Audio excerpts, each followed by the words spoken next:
Kuala Lumpur Jalan மஸ்ஜித் இந்தியாவில் அமைந்துள்ள அருள்மிகு தேவி பத்ரகாளி அம்மன் ஆலயத்தின் 133வது ஆண்டு திருவிழா இன்று மிகச்சிறப்பாக நடைபெற்றது.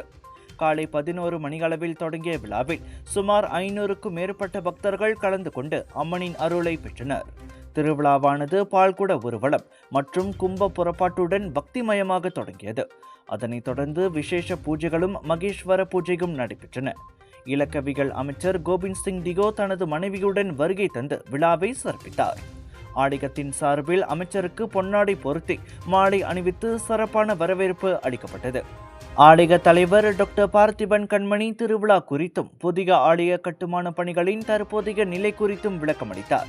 நம்ம YB கோவிந்த் சிங் ஐயா மினிஸ்டர் டிஜிட்டல் அவரும் வந்திருந்தாரு. நம்ம ஆலயத்துக்கு வந்து அப்புறம் நம்ம வந்து மதர்ஸ் டே ப்ரோக்ராம் செஞ்சுருந்தோம். ஸோ அந்த ப்ரோக்ராம்லேயும் கலந்து எல்லா அந்நியர்களுக்கும் வாழ்த்து சொல்லி அப்புறம் போயிட்டு புது கோயில் இடத்துலையும் போயிட்டு அவங்க சைட் விசிட் பண்ணிவிட்டு அப்புறம் திருப்பி அவங்க சொன்னாங்க பிறகு நம்ம பார்த்து பேசுவோம் மற்றதெல்லாம் அப்படின்னு சொல்லிட்டு போயிருக்காங்க. கோயிலோட அப்டேட்ஸ் என்னன்னு கேட்டுக்கிட்டிங்கன்னா, இப்போ நம்ம வந்து அங்கே வந்து வேலை ஓடிக்கிட்டு இருக்கு. இப்போதைக்கு பார்த்தீங்கன்னா பைலிங் ஒர்க் முடிஞ்சு இப்போ பைல் கேப் பண்ணிக்கிட்டு இருக்காங்க. அதோட பில்டிங்கோட ஸ்கெட்சை ஏறும். அப்போ ஏறின பிறகு பில்டிங்கோட ஃபுல்லாக இது பண்ண கையோட ஒரு மாடி ஏறின கையோட நம்ம அதுக்கு அங்கிட்டு நம்ம இப்போ இருக்கிற ஆலயத்தில் பழைய ஆலயத்தில் வந்து நம்ம வந்து பாலஸ்தானம் பண்ணிட்டு அப்புறம் மெதுவாக கொஞ்சம் கொஞ்சமாக நம்ம போக ஆரம்பிப்போம். இல்லை இப்போ நம்ம வந்து எதிர்பார்க்கறது வந்து ஒரு வருஷத்துக்குள்ளே எதிர்பார்க்குறோம் பாருங்களேன், கட்டி முடிச்சிடலாம் அப்படின்ட்டு. இப்போ தான் வந்து பில்டிங்கோட வேலை ஓடிக்கிட்டு இருக்கு. அதுக்கு பிறகு வந்து சபதிங்களோட வேலைகள் ஓடும். இப்போ வந்து இப்போ ஐயா கூட முதல்ல கேட்டிருந்தாங்க எவ்வளோ செலவு வரும் அப்படின்ட்டு. இப்போதைக்கு வந்து நம்ம வந்து ஒரு குறிப்பிட்ட ஒரு தொகை தான் இது பண்ணியிருக்கோம். இப்போ தான் நம்ம வந்து மக்களுங்கிட்டே நம்ம வந்து போயிருக்கோம் ஒருத்தவங்க கிட்ட கேட்கறதுக்கு. ஸோ இப்போ இந்த வேலையில வந்து நம்மளோட அம்மாவோட பக்தர்கள் அப்புறம் அம்மா வந்து தெரியுங்களா ஒட்டுமொத்த இந்திய சமுதாயம் இந்த ஆலயத்துக்கு வந்து அப்படி அவங்க வந்து நிதி உதவி செய்யறதா இருந்தால் தாராளமாக செய்யலாம்.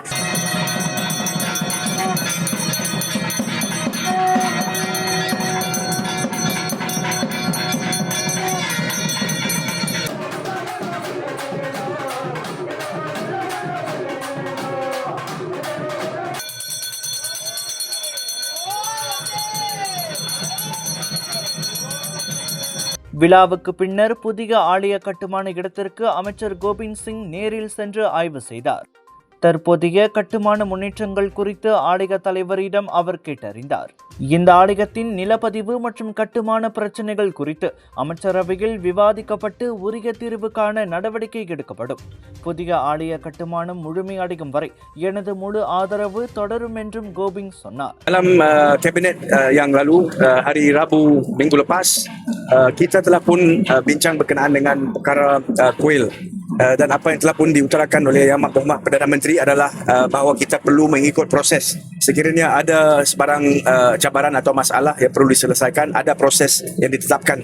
Proses itu adalah proses yang melibatkan beberapa pihak. Ya, kita ada pihak kerajaan persekutuan, kita ada pihak kerajaan negeri dan juga kerajaan tempatan yang perlu memainkan peranan.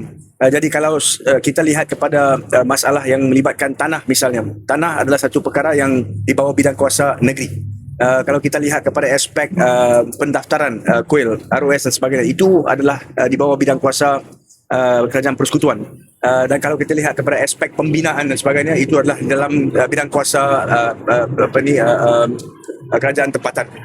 Jadi kita perlu lihat bagaimana kita dapat pastikan bahawa ada kerjasama di antara semua pihak-pihak supaya kita dapat selesaikan masalah ini bergerak ke depan.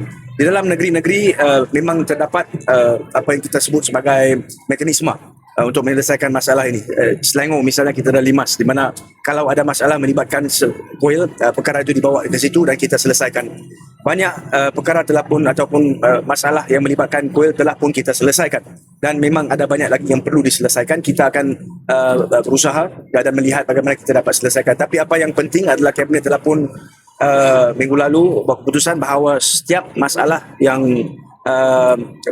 melibatkan kuil, tokong ataupun tempat ibadat akan diuruskan melalui proses yang telah pun ditetapkan dan dengan kerjasama di antara setiap pihak yang berkaitan termasuk kerajaan persekutuan, kerajaan negeri dan juga kerajaan tempatan. So itu menjadi keputusan yang telah pun dibuat tempoh hari di kabinet.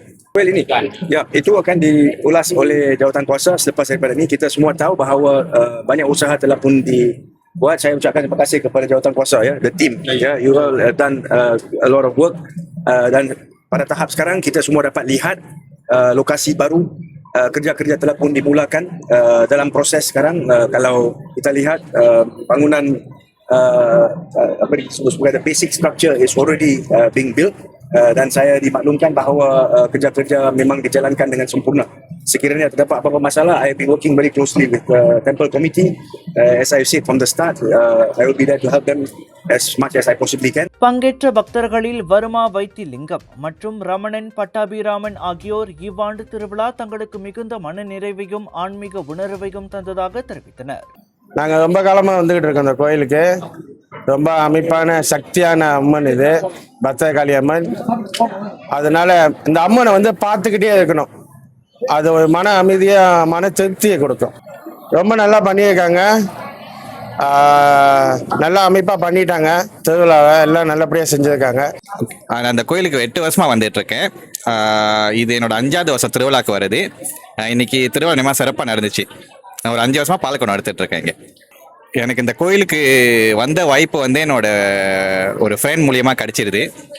So நான் 2018 இந்த கோயிலுக்கு வரும்போது என் friend தான் introduce பண்ணி விட்டாங்க எனக்கு. உண்மையிலேயே ரொம்ப பவர்ஃபுல்லான அம்மன் அதை நான் சொல்ல முடியும். பிகாஸ் என்னோட வாழ்க்கை நான் வரும்போது 0, இங்கே நான் வரும்போது 0. ஸோ இப்போ வந்துட்டு ஒரு சாமம் அச்சீவ்மெண்ட்லாம் பண்ணியிருக்கேன் என்னோட வாழ்க்கையில்.